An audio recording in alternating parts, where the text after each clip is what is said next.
Hi, hello Sabine, welcome. Thank you very much for being with us today. Thanks for having me. It's a pleasure. With your experience in the OECD, can you give us a reason of why there has been an increase in the enforcement of RPM cases in Europe? My observation is actually that that is not a new phenomenon. So we don't actually see an increase. We just feel it's an increase because the European Commission has finally come around after 15 years of total inaction on that field. Mm-hmm. The national competition agencies have been enforcing RPM all along and strongly enforcing it. And you see it all across Eastern Europe, Germany, Austria, lots of cases, UK, France. So it's totally not new. And what we've also seen is a lot of enforcement, again, online RPM or supported by online tools such as algorithms. So the Commission is not the first one, and if you read their decisions, that is so run-of-the-mill RPM. There's nothing new about it if you're familiar with a couple of the national cases. So it's kind of deceptive, but I think it's good that they're back on the scene because it puts another emphasis on RPM. Because what we also see is that in hardly any of the cases, not the Commission cases and not the numerous NCA cases, any kind of efficiency justification has even been tried, right?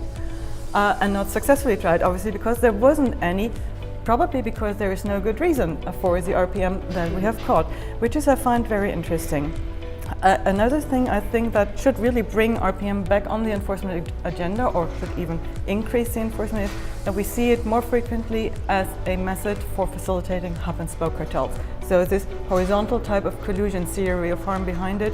And if you look at the cases where both sides have been fined, that gives you a very strong indication, and we have some explicit cases. Now, why do stick many agencies to RPM? Because that is the transmission mechanism. That's the tool to actually apply or to implement a hub-and-spoke cartel. It's much harder to prove a full-blown, so you stick to RPM, but you're done with the problem. That's, I think, what we see. And the online world, though, that makes it a lot easier. The monitoring, it reduces the needs for communication, makes it more difficult to spot, of course, for the enforcers. But I think I haven't seen any pro-competitive reason. Mm-hmm.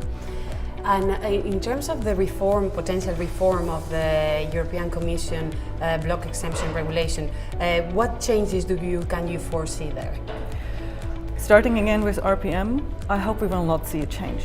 It is a hardcore restraint, and it shouldn't be changed exactly for the reasons I mentioned. We haven't seen any pro-competitive justification, just clear-cut, straightforward violation, and combined with this horizontal collusion type of aspect. When we turn to the online world, I think I would think it's relatively safe to assume that everything that restrains online sales, which have a huge pro-competitive potential, will stay in the by-object box in the per se violation restriction of passive sales. So total bans of online sales, you should really think about that twice before you want to try that. Restrictions of search engines, of AdWords, of price comparison websites. I think Coty is quite clear how essential these tools are for actually having online sales. So I guess that should stay in the passive sales hardcore restriction box, and maybe the Commission will be more explicit in new guidelines on what this actually means and what types of restraints. For marketplace restrictions, I'm not so sure. They are, I think, pretty case-specific in their evaluation. While I'm not happy with Coty for the German market and the product in question, there might be pro-competitive explanations, and so I think that what speaks in favor of treating them as a by-effect offense, if at all, and look at this on a case-by-case basis. Okay, thank you very much for your contribution. We are very happy to have you here today in our conference. Thank you, it was a pleasure. Thank you.